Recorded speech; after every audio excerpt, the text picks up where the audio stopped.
पत्थर चलाते हैं, प्यार का कदर कोई कर नहीं पाते हैं।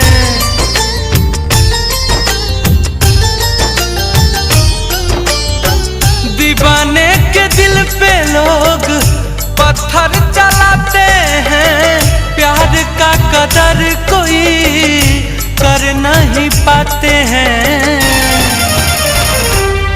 प्रेमी प्रेमिका को कितना रुलाया जा रहा है, प्रेमी प्रेमिका को कितना रुलाया जा रहा है।